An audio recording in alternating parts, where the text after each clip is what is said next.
Yang pertama berkhitan adalah Nabi Ibrahim guna kapak. Kita dia tak jadilah masuk Islam. Maka bagi yang sesiapa yang selalu follow ikut Instagram Ustaz Abdul Somad Official yang followernya hampir 7 juta itu, maksudnya yang belum follow, follow lah. Ada satu iklan, Anda ingin berkhitan tapi takut, ikutlah sunatron.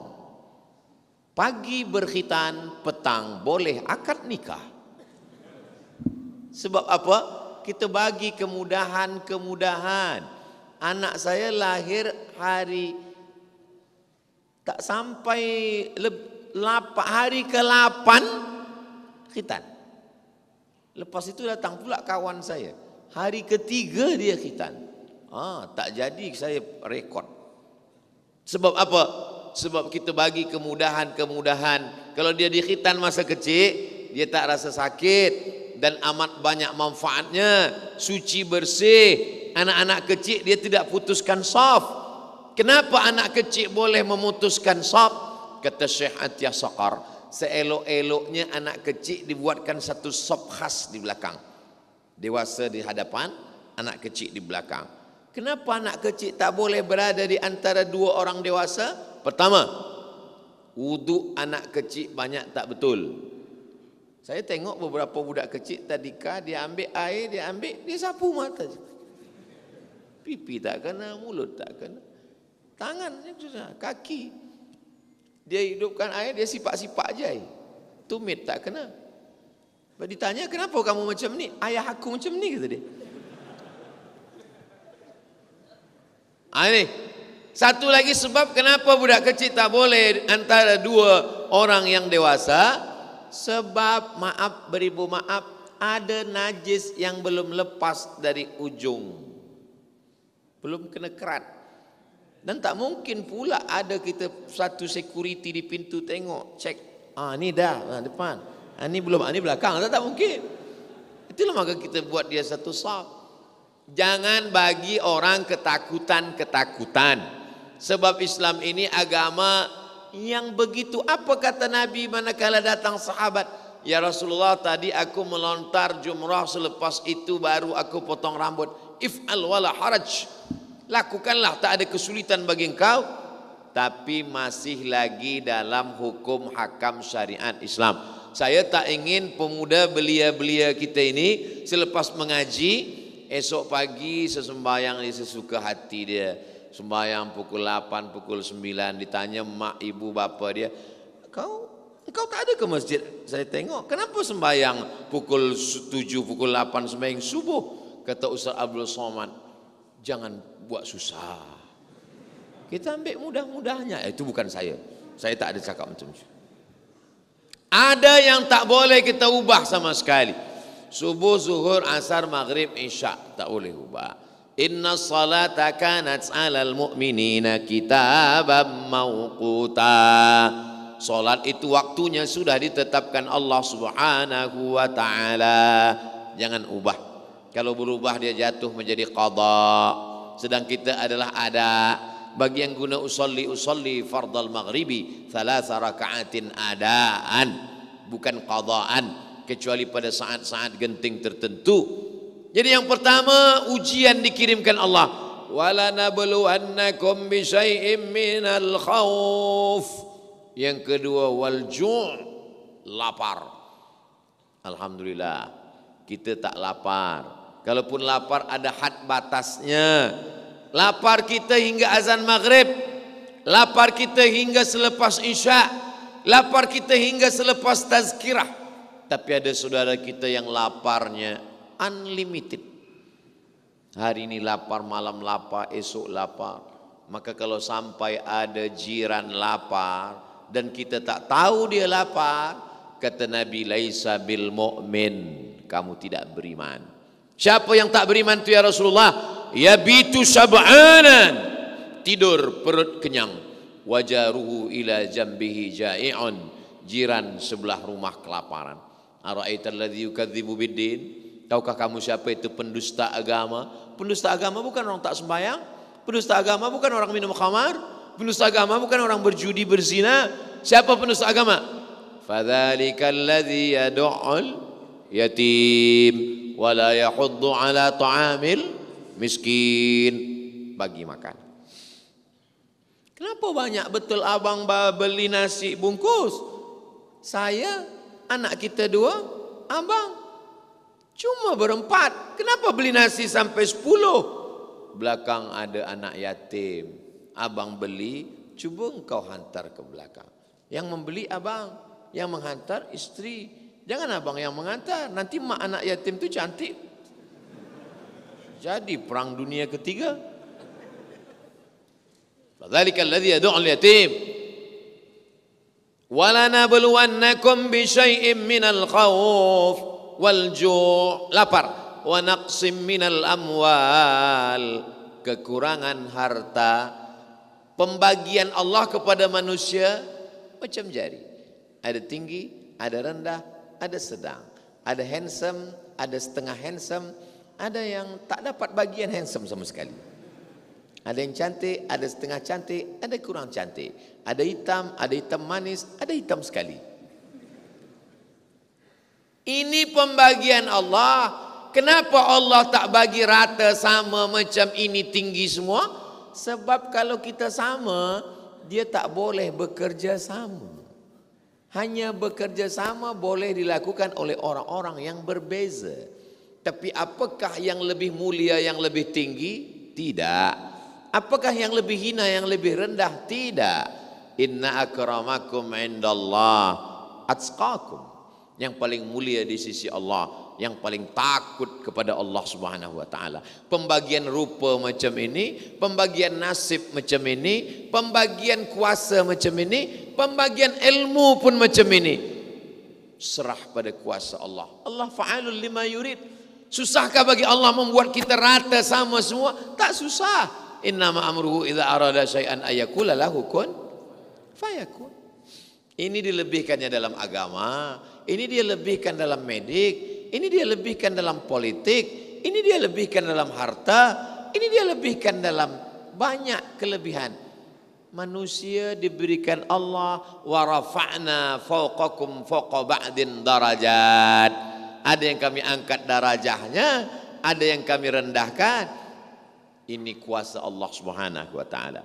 Walanabluwannakum bisyai'im minal khauf wal ju' wa naqsim minal amwal wal anfus, sakit, mati, was samarat, kering, hujan tak turun.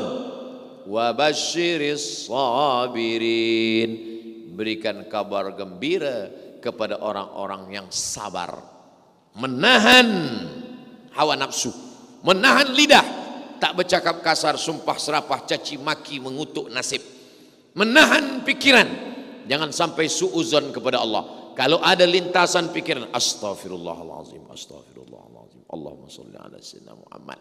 Menahan tangan, jangan sampai menarik rambut, memukul pipi, maka dia serahkan kepada Allah.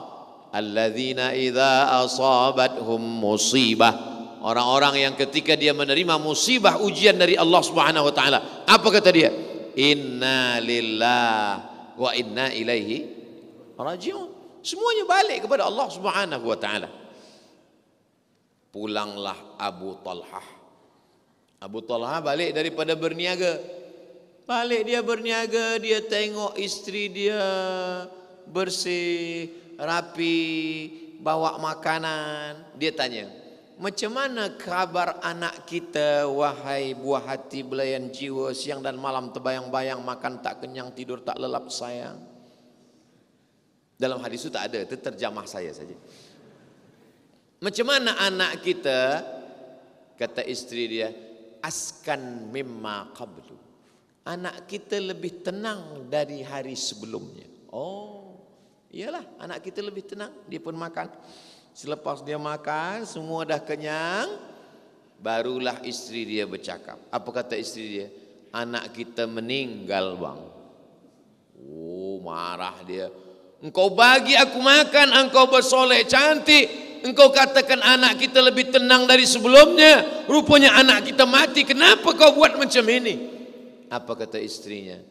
Andai ada seorang musafir pergi jauh, dia bagi kunci rumahnya kepada jiran, tolong kau jaga rumah aku. Selepas itu dia balik, dia minta balik kunci. Apakah dia marah? Tidak, kerana rumah itu punya dia. Begitulah anak kita, itu bukan punya kita. Allah pinjamkan sekejap, lepas itu dia bawa balik. Kalau punya istri baik macam ini, jangan dikubur kalau tak mati. Mudah-mudahan yang belum ada istri dapat macam ini, insyaAllah. Amin. Yang mengaminkan yang dah ada bini pula. Maksudnya untuk anak-anak dia lah. Apa maknanya? Inilah yang dikatakan Nabi Muhammad sallallahu alaihi wasallam, hunna libasul lakum wa antum libasul lahun. Istri menjadi pakaian bagi suami, suami menjadi pakaian bagi istri. Kenapa saya boleh menyampaikan tazkirah malam ini? Ingat ayatnya, ingat hadisnya, ingat riwayatnya, boleh saya lancar. Sebab ada orang yang menjaga anak saya. Cuba kalau dia tak jaga, mungkin saya dah bagi tazkirah, ada pun pampers. Sebab apa? Sebab pikiran bercabang kemana-mana. Maka manakala ditanya, siapa perempuan yang paling baik itu ya Rasulullah? Al-mar'atus salihatul lati tu'inu ala imanihi. Seorang perempuan yang salihah, yang mampu menolong keimanan suaminya. Banyak lelaki mengatakan, kita sebagai lelaki, kita kepala rumah tangga, kita yang menjaga istri-istri kita. Tapi kalau kita baca ayat, apa kata Nabi SAW? Khuliqatil mar'atu min dhila'. Perempuan itu diciptakan dari tulang rusuk. A'wajuha a'laha. Tulang rusuk yang paling bengkok adalah tulang rusuk yang paling atas. Ini tulang rusuk yang paling atas nih, itulah yang paling bengkok.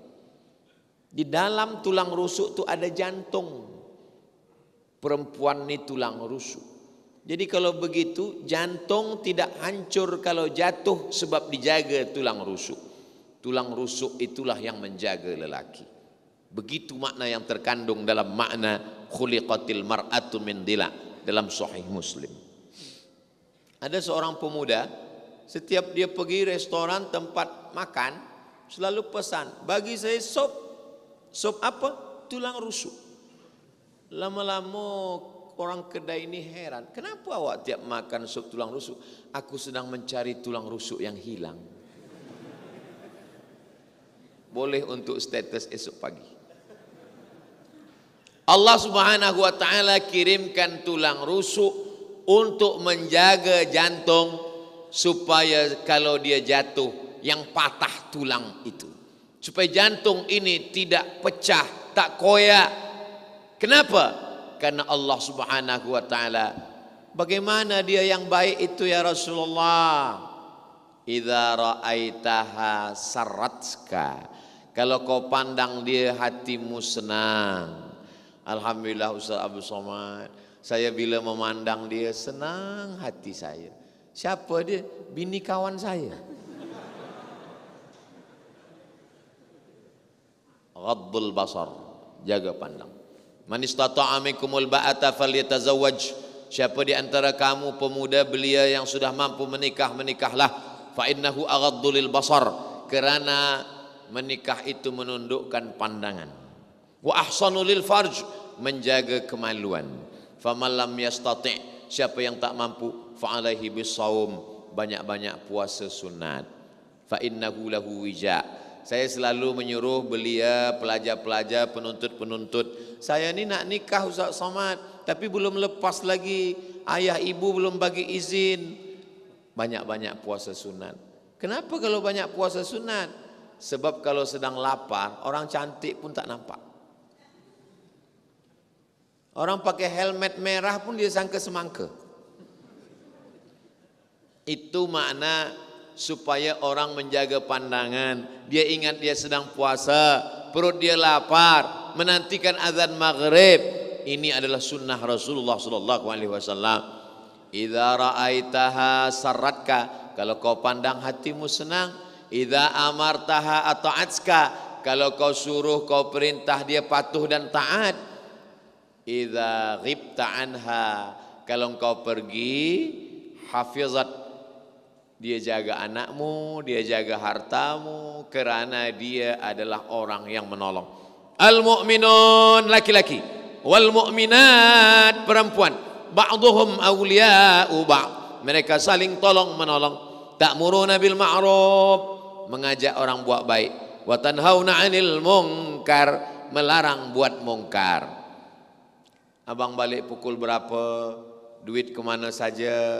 Kereta mana? Kenapa pergi lama balik? Kenapa begini? Kalau ada orang yang masih mengingatkan, bersyukurlah, kerana sampai masanya ada orang yang sudah letih, dia diam saja. Suami engkau ke mana? Terserah dia lah, nak masuk neraka masuklah. Na'udzubillah. Isteri saya ni Ustaz, rasa-rasa lebih lagi daripada bagi tazkirah. Ustaz Abdul Samad bagi tazkirah mungkin pagi saja, malam saja. Dia pagi, petang, siang, malam, WhatsApp. Saya ni rasa azab Ustaz. Orang yang rasa azab kerana nasihat isteri ini, insya Allah nanti kalau dia mati, dia tidak diazab malaikat lagi. Kata malaikat, macam mana ini? Ini kita azab. Kata malaikat, yang ini tak usah kita azab. Dia sebab dia dah azab betul di rumah. Sebab dia sudah diselamatkan dengan seorang yang dikirimkan Allah, memperbaiki imannya, membetulkan akhlaknya. Bila ada kawan di college dekat rumah sama satu sekolah, dia masih peduli pada kita, kau jangan minum khamar, kau jangan dekat LGBT, kau jangan buat hubungan haram, kau jangan jalan dengan tak mahram. Kalau masih ada kawan macam itu, peganglah dia sampai mati. Kenapa? Karena dia adalah orang yang dikirimkan Allah Subhanahu wa taala untuk menjadi teman di dunia supaya dia bersama ke surga Allah Subhanahu wa taala. Nanti selepas 10-20 tahun akan datang, masa anak kita bertanya, ayah, ya, itu kawan ayah. Oh, itu kawan ayah. Dari masa college dulu, sama satu sekolah dulu. Di mana kalian bersua? Kami sama di Masjid Al-Amirah Hajjah Maryam di Brunei Darussalam. Di situlah kami jumpa sahabat ayah dulu tu. Kita bercerita ke anak kita, senang. Berapa banyak seorang tua tak dapat menceritakan itu kepada anak. Manakala anak bertanya, ayah, itu kawan ayah. Betul. Ayah kenal di mana? Usah tanya-tanya, tak elok. Lama-lama anak ni pun bertanya pada mak dia, itu kawan ayah? Mak, iya. Kawan ayah macam mana? Mereka dulu sama mabuk tiap malam. Siapa yang tak punya masa lalu? Siapa yang hidup ini tak ada dosa? Man kasura kalamuhu kasura saktuhu. Siapa yang banyak cakapnya, dialah yang paling banyak dosanya. Jadi kalau ada orang mengatakan Ustaz Abdul Samad tu ustaz, dia tak ada dosa, sayalah yang paling banyak dosa malam ni. Saya yang paling banyak cakap. Saya yang paling banyak menyinggung perasaan orang. Saya yang paling banyak menyakiti hati orang. Saya yang paling banyak membuat orang susah. Saya cerita tentang khamar, yang minum khamar sakit hati. Saya cerita tentang membebel, perempuan yang banyak cakap sakit hati. Maka selalunya di ujung-ujung tazkirah saya katakan, bila ada yang sakit hati dengan cakap saya mohon maaf. Lebih baik saya cari di sini, minta maaf di sini, daripada nanti mencari di padang mahsyar. Belum tentu kita berjumpa. Berapa banyak jamaah nanti di padang mahsyar yang mencari-cari. Ada Abdul Samad? Tak ada. Mana Ustaz? Tak ada. Dia tanya malaikat, Ustaz Samad mana? Kata malaikat, dia dah lama menunggu kamu di VIP room. Amin. Itu cara saya saja supaya dapat orang doa orang-orang baik dari Brunei Darussalam. Allahumma antas salam wa minkas salam wa ilaika ya'udus salam fahyina rabbana bis salam wa adkhilnal jannata daras salam. Ada yang suka dia jahar, ada yang dalam hati saja. Ada pula yang dia nyanyikan, Allahumma antas salam wa minkas salam tabarakta rabbana ya dzal jalali wal ikram. Kita tengok video, Masya Allah. Bila kita jumpa, cuba kau baca, itu bukan suara aku, kata dia. Jamaah yang dimuliakan Allah Subhanahu wa taala, berapa lama kita bersama-sama di dunia ini? Ada masa yang ditetapkan Allah. Idza jaa ajaluhum, kalau ajal sudah sampai, la yastakhiruna sa'atan, tak dapat ditunda walau sesaat, wala yastaqdimun. Sama-sama satu college, duduk dekat satu bangku, sama-sama register, sama-sama satu kelas. Tiba-tiba tengah malam saya dapat berita, dia sudah meninggal wahai Abdul Somad. Saya kejar dari kota tempat saya tinggal, Pekanbaru, Riau, Sumatera, Indonesia. Saya berangkat lepas maghrib, 12 malam baru sampai. Begitu sampai di kampung, mana jenazahnya? Jenazahnya sudah masuk liang lahat. Saya hanya boleh di atas, solat jenazah dari atas kubu. Allahu Akbar. Selepas itu baca Yasin, baca doa, meleleh air mata darah kawan yang dulu tak dapat naik balik. Maka selepas itu, bila ada orang mengundang, saya datang. Asal nampak saya ada orang buat, Ustaz Abdul Somad bila datang, saya datang. Ada jemputan, saya datang. Sebab apa? Penyesalan yang mendalam sebab tidak menyambung tali silaturahim semasa ada kehidupan. Jadi kalau kita ada kawan, datanglah. Sebab apa? Nanti kalau sudah menyesal, biasanya penyesalan itu datang manakala ketika sudah pergi, ketika sudah tiada, barulah terasa kehilangan. Maka kita diajarkan Nabi SAW, man ahabba yubsatalahu fi rizqihi, siapa yang mau lapang rezekinya, wa yunsa'alahu fi atharihi, mau panjang umurnya, falyasil rahimahu, maka hendaklah dia menyambung silaturahim.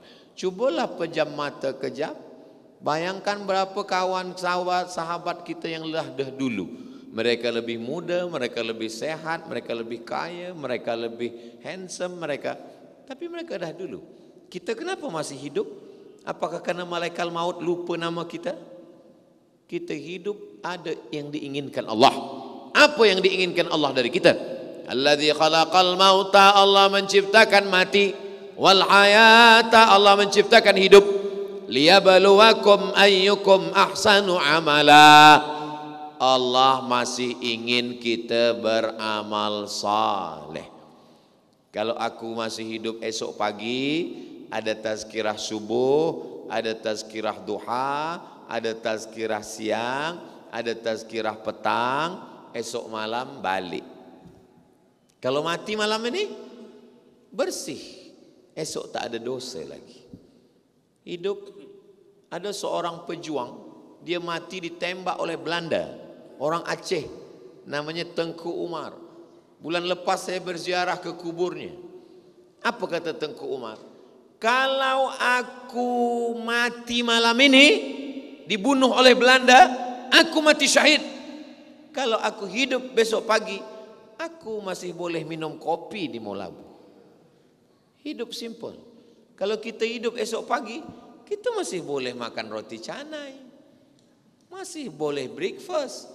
Kalau mati malam ini, insya Allah kematian kita adalah kematian yang husnul khatimah. Ini banyak orang sampai ketakutan memikirkan kematian. Ustaz takut pada mati? Takut juga. Tapi tidak melampau takut sampai tak makan, sampai tak keluar rumah. Ketakutan. Life is take risk. Hidup adalah berani mengambil resiko. Muda, tua. Hidup, mati. Sihat, sakit. Bunga, kuntum, mekar, harum, layu, kuning, mati. Itulah perempuan. Banyak perempuan yang ingin kembang harum mekar tak layu-layu. Bunga yang tak layu cuma satu, bunga plastik. Tabiat manusia macam itu. Macam tanaman gandum dan padi. Biji padi masuk ke tanah, kena air hujan, kulitnya pecah bertunas. Keluarlah anak-anak padi. Lepas itu padi menghijau, padi pun berbuah, dia menunduk, kuning, dipanen, selesai, hilang, muncul padi yang baru. Hari ini saya nampaknya padi yang sudah mula menguning, dah hampir tua. Banyak orang mengatakan, Ustaz umur berapa? Macam-macam 25 kata dia. Hidup ini hanya setakat berteduh di bawah pokok yang rindang, berjalan di gurun pasir yang panas. Kalau kita teruskan perjalanan ini panas terik, ada pokok kayu, kita berhenti sekejap di bawah pokok kayu. Nanti bila matahari redup, kita teruskan perjalanan.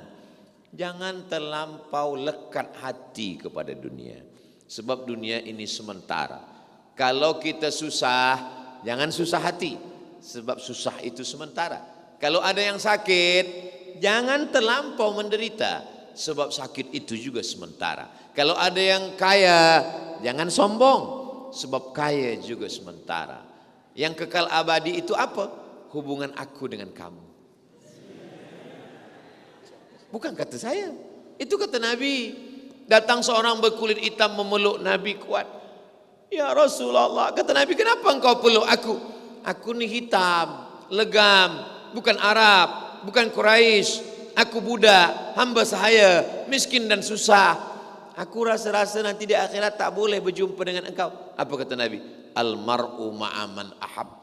Orang akan tetap bersama dengan sesiapa yang dia cintai. Kalau kau cinta kepada aku, maka aku pun bersama dengan kamu. Bersama di Bandar Seri Begawan, bersama di Brunei Darussalam, bersama pula di surga Jannatul Firdaus insyaAllah. Saya pun buatlah gambar dengan kawan saya. Gambar dulu semasa di Kaherah, selepas itu gambar berjumpa di Riau. Saya buatlah before after. Before masa di Kaherah, after setelah balik. Di bawah saya buat status. Bersama di Kaherah, bersama di Riau, berjiran tetangga di surga. Lepas tu datanglah setan-setan yang bagi komen di bawah. Kata dia, emang yakin masuk surga? Katanya. Ilaha illallah Muhammad Rasulullah. Sesiapa yang tak yakin masuk surga, berarti dia sudah mendustakan Nabi Muhammad sallallahu alaihi wasallam. Sebab apa kata Nabi? Man qala la ilaha illallah Muhammadur Rasulullah dakhalal jannah. Siapa yang mengucapkan la ilaha illallah Muhammadur Rasulullah pasti masuk surga. Nabi menjamin, garanti dari Nabi. Itulah kelebihan umat Muhammad sallallahu alaihi wasallam, pasti masuk surga. Dan kita masuk surga insyaallah. Ini kadang jamaah ini, Ustaz Abdul Somad, nanti bila engkau di akhirat cari aku di neraka. Apa ni? Kenapa yakin betul masuk neraka? Kita ni masuk surga. Boleh jadi Abdul Somad masuk surga bukan kerana tazkirah dia, bukan kerana haji dia, bukan kerana tahajud malam dia, tapi kerana doa orang soleh yang baik-baik ini. Di sini ada syabun nasya'a fi ibadatillah, anak muda yang beribadah kepada Allah. Kenapa dalam hadis itu disebut pemuda belia beribadah pada Allah? Sebab kalau ada orang tua ke masjid, memanglah ke masjid, malaikat maut dah dekat. Tapi kalau ada pemuda belia ke masjid, innahum fityatun amanu bi rabbihim wa zidnahum huda. Mereka belia-belia yang dapat hidayah, ditambahkan Allah hidayah. Mudah-mudahan yang belia-belia ini istiqamah insyaallah. Saya, andailah ditawarkan malaikat, hai Abdul Somad, mahukah engkau aku buat belia lagi umur 20? Tak sanggup saya. Zaman saya dulu, untuk kenal perempuan susah. Nak kenal perempuan, tangan kita pun menggeletar. Nama awak. Sekarang dia tinggal cari saja di FB, nampak, terus hai, ada nombor tak? Grup-grup WhatsApp begitu mudahnya. Jadi Mereka buat Facebook, mereka buat WhatsApp, mereka buat YouTube, mereka buat Twitter, mereka buat social media. Tujuannya supaya pemuda Islam rusak, hancur. Apa yang terjadi? Yuriduna ayyutfi'u nurallah wallahu mutimmu nurihi. Mereka ingin memadamkan cahaya Allah, tapi cahaya itu tak padam. Dengan YouTube, dengan Instagram, dengan Facebook lah orang mengenal para ulama. Dulu banyak orang tak kenal Habib Umar bin Hafiz. Dulu banyak orang tak kenal dengan Al-Habib Salim Syatiri. Dari mana orang Brunei Darussalam kenal Ustaz Abdul Somad? Dari sosial media, dari Instagram, dari YouTube, dari Facebook. Mereka kenal dari video yang pendek-pendek itu. Apa maknanya? Bahwa ada senjata-senjata yang diharapkan merosakkan pemuda belia Islam. Tapi dengan itu pula mereka mendapat hidayah. Ayyahdiyallahu bika rajulan wahidan. Satu orang dapat hidayah keranamu, khairum min humurin na'am. Tapi saya tak sekolah agama, saya tak hafal Quran, saya tak dari fakulti usuluddin, saya tak dari fakulti syariah. Awak mana? Saya fakulti usuluddin. Fil jannah. Awak dari mana? Saya dari jabatan Quran was sunnah. Jannatul Firdaus.